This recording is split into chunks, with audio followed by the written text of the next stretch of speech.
Yes, hello people. I'm here with this Serpent SRX8 GTE. So it's the electric GT, or some call them sedan touring class scale. So it's an on-road 1/8 scale car. And I also got with me the Serpent Viper 989E. That's electric pan car class car. And here we have the Meixsell MRX4X. That's nitro car. So we can take a look now. I just finished this build, and as all these cars, it comes as a kit, so you have to add the electronics yourself. And this is just a Corvette body that I previously have shown that I used on my Hobao car. I was thinking about selling the Hobao car because I really like to drive on that go-kart track with 1/8 scale cars. But I wanted a car that was a bit easier to tune and had more tuning options. So I went for this Serpent because it was on sale, about half price. And I guess why you get some of these Serpent cars on sale now is because maybe Serpent is coming with new edition. They already come with a new edition of the Nitro Viper, that's called 990. So many places you can find a 989 on sale now, and the sale was quite good, as I said, about half the price. So not a good, not a bad deal, I think. But here we have the electric car, and it was a really nice build. Just a few things that I had a bit issue with. As I can remember, the first thing I had issue with was to mount the wing mount, because it was a bit hard to get the screws in, and you have to get the screws first through the aluminium mount here, then through the plastic, and then through the carbon fiber plate there, the shock tower. It was just to get the screws through, because you cannot see what you're doing. So I tried a few times, and yeah, after 10, 15, 20 minutes I got it. It's 4 screws, if I remember right.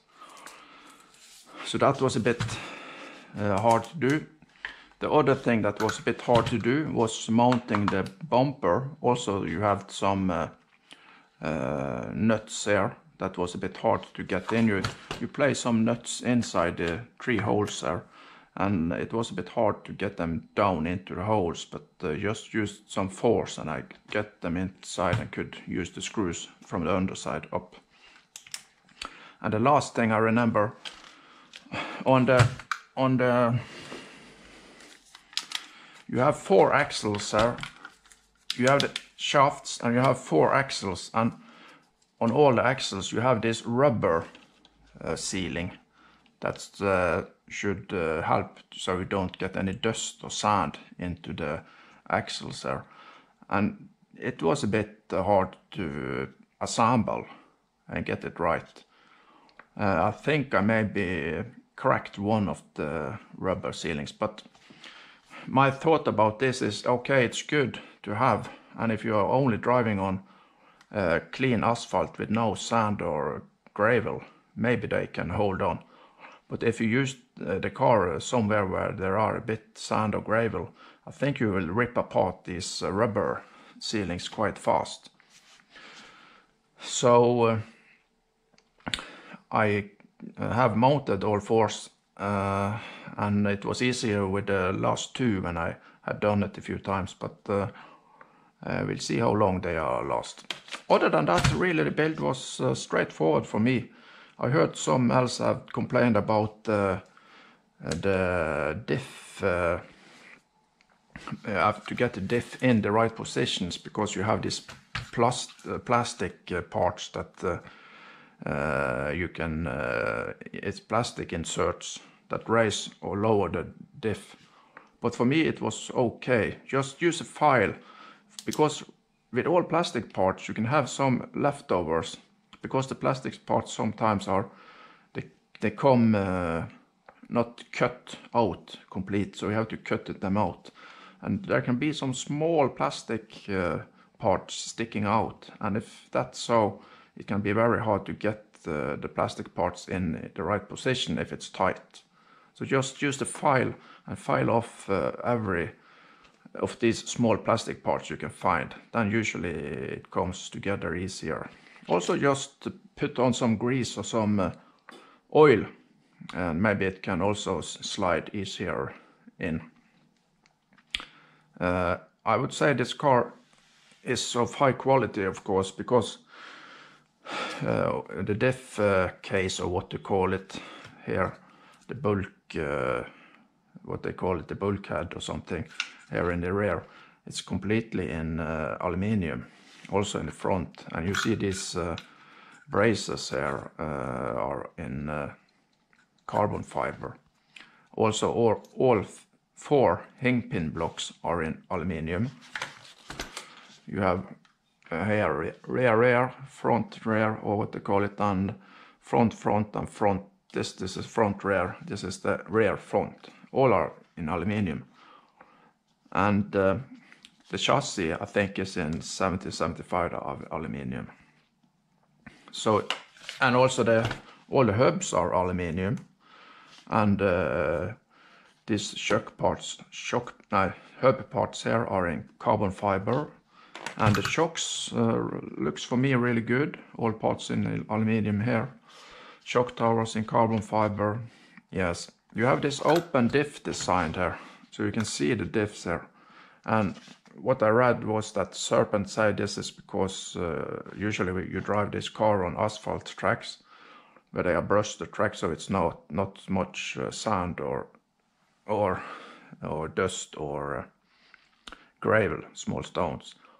So they have this open design, so the diffs cool down more, because when you're running the car on almost maximum speed for a long time, maybe 5-10 minutes, the diffs can get really hot. So this open design should cool them down some. And you have 2 batteries, 2S batteries there, and you have the electronics in the front. And I'm using the Hobbywing Easy Run Generation 2. It's the 2500 kV motor, and it's the Meixsell G2. And the servo is a Powerhorde servo 20 kilo. It's not the fastest servo, but I think it's okay. And receiver, I'm just using Spectrum SR215. It's got a good reach. And I just mounted the on-off plug also on the top. Both the ESC and motor can take some water, some rain, but this receiver is not waterproof at all. So if I'm gonna drive this in wet condition, I have to seal off this receiver somehow. Maybe put it in a balloon or something like that. I also have a friend that are doing 3D printing, so maybe he could print the receiver box for me. And I have this cabling here, as you can see maybe. So this is the plus and this is the minus, and this red here is just going, so we series connect the 2S batteries, so you have 4S power. And the speed of this car with I have a 21 tooth pinion, and it's the stock 44 tooth spur. And the Serpent Excel spreadsheet says that with this setup the car should go about 100 km per hour. And that I think is fast enough for me on the go-kart track, and where I'm going to use it. Other than that, I also bought a setup system or bench for this car, but I've not received it yet, so I have not checked the setup. I of course did all the stock settings on the links, the camber links, and everything else, and also measure the ground clearance. So it looks okay. It got a bit toe out in the front, and of course it have the toe in the rear. But I have to get the setup bench to check it. Not sure what else to say about this car. I just see this car as an upgrade from the Hobao car that I liked, but with this Serpent car you have a bit easier access to some of the setup when you want to change something. Also you have more options to adjust the setup. Just like the shock towers, you have a lot more of holes in them, so you can adjust it in more positions. And I think this cars also come with a spool in the center. The Hobao had a diff, if I remember right. You can upgrade the Hobao car to a spool in the center, but that will cost you about, if I remember right, $80 or something like that. It's 2 parts you need. If I remember right, you have to get the spool itself, and you also have to buy new drive shafts, because it's changed the length a bit.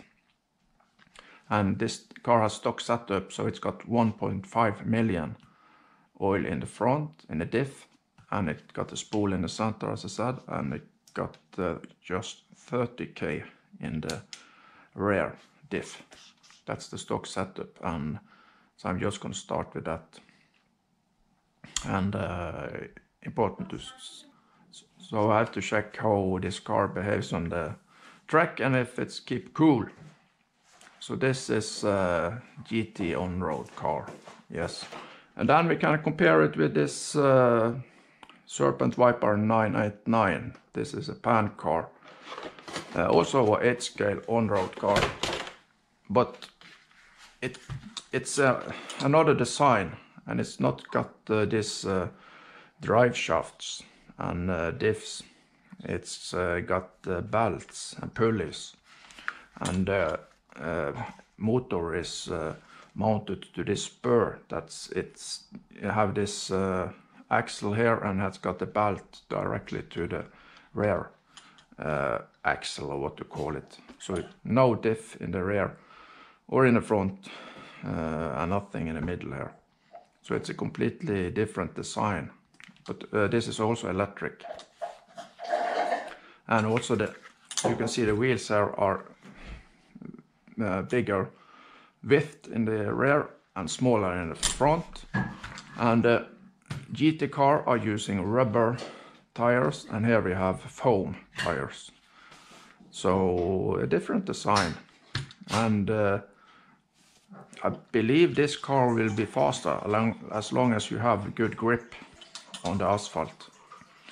I'm not gonna use any additions on this tires. I'm just gonna drive them as they are.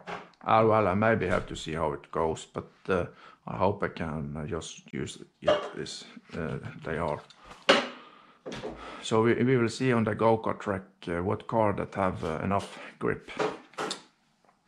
And the last car is also a pan car, but this is Mugen MRX 4X, and this is a nitro car.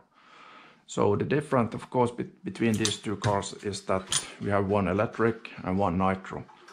And a lot of people, and you have talk on YouTube and every places else, that what is the future? Is it electric or is it nitro? What is the best to buy? Still in racing, the big thing is nitro, really. And that's because a nitro system you can quickly refill. So they have a competition where they drive for 30, 45 or 60 minutes with these nitro cars. And you can't not drive that long with the electric car. If you drive an electric car like this in a race, you're probably just gonna be able to drive it for 5 up to 8 minutes, because the batteries drain out too fast. Even if you have 8,000 or 10,000 milliamp batteries. So that's why still nitro is the king, both in 1.8 track or pan cars and also in 1.8 GT or touring or sedan class. But the problem with nitro cars are noise for me, and find a location to drive it. Because on the go-kart track I'm maybe not gonna get permission to drive this nitro car. And that's also a lot of problems for other people around the world. So the electric are winning more and more, but they have to change the competition, I believe, and drive it on a bit different way. One thing they could do with the electric car was to allow battery changes in the race. And that would be quite funny and interesting if you ask me. If you drove you could time it yourself. Just say that you have to start with maybe 8,000 milliamp batteries, and you could have 4 fully charged batteries. So first you start the car and you have of course 2 batteries, and you can drive about 5 to 6 to 7 minutes, and you have to time it yourself. And then during the race you of course will change the batteries, and you have to drive 5-6 minutes more. So you could maybe say that the race was gonna go on for 12. Maybe you could get it up to 50 minutes if the car used maybe some over 8,000 milliamps. I'm not sure about this, but you also could do some other regulations that could keep the car for driving a longer time but be a bit slower then. You could set some limitation on the final drive ratio, so the cars did not go that fast. And of course you also had some limitations on the motor, like the KV, and also zero timing in the EC or in the motor or both. Just have some regulations so the car can drive a bit longer. Then you could get I think a bit you could get maybe up to 15-20 minutes with 1 battery change. And as I said, it would be interesting to see it, but you also had to have this regulation, because you cannot drive the engine and the EC on the limit for 20 minutes. I believe they're going to be very hot. So you had to have some regulations, so you kept the electronics cool for that 20-minute race with they included the battery change. But I'm not sure. For me, 5 minutes is it's long enough. Could maybe, as they do in the 112 track class, I think they drive for 8 minutes. That's maybe okay. So if you could get up to 8 minutes and just have some regulation on electronics, so the cars will keep up to that, that would be okay. But again, you cannot compete with a nitro car when it comes to how long you can drive. Of course they refill, so they refill the car a lot. If a full tank, what I've heard of, is just enough for maybe 4, maybe up to 5 minutes. So they refill every 4 or 5 minutes, but it's very quickly to do that. And the engine is built so it can take a long race, and it's just keep it up to the right temperature. It's not completely overheating. So nitro is still the king. Sorry people, that's just how it is. In some competition racing classes. But even if nitro is the system if you want to do the long races, I think electric cars are coming more and more, because they are easier to work on, and the noise is not the issue, so you have more possibilities to find tracks to race on. You can have them very close to where you are living, and no issue with the noise. But again, you have the issue with the LiPo batteries, not just how long they last, but also the storage and charges, and you have to protect so you don't get a fire. It's not the big problem, but you have to keep them safe storage. And if you're into a crash, you really have to check the batteries very good to see that's not damage on them. Even if you can't see it's any damage, maybe you should still change the batteries. And batteries are quite expensive, really. But price-messy, I would say it's not a big difference if you completely system on an electric or a nitro car. The nitro engines are quite expensive, but you can use them for a good time. The fuel is also something you have to pay for. But with electric car, also the electronics motor and ESC are quite expensive if you're buying the pro equipment. And the batteries are quite expensive. So I'm not sure if it's any cheaper and expensive with electric or nitro. Maybe around the same, I would say. Yeah. So that was just a bit talk, but really this video was mostly about the new Serpent car SRX. Yeah. SRX GTE VC. I can just show you also, this is the Serpent 989 Viper, the electric edition. And then we have the Serpent Viper 30 edition 989. This is the nitro edition. This is the nitro edition. And I just bought this to have some spare parts for the electric edition, believe it or not.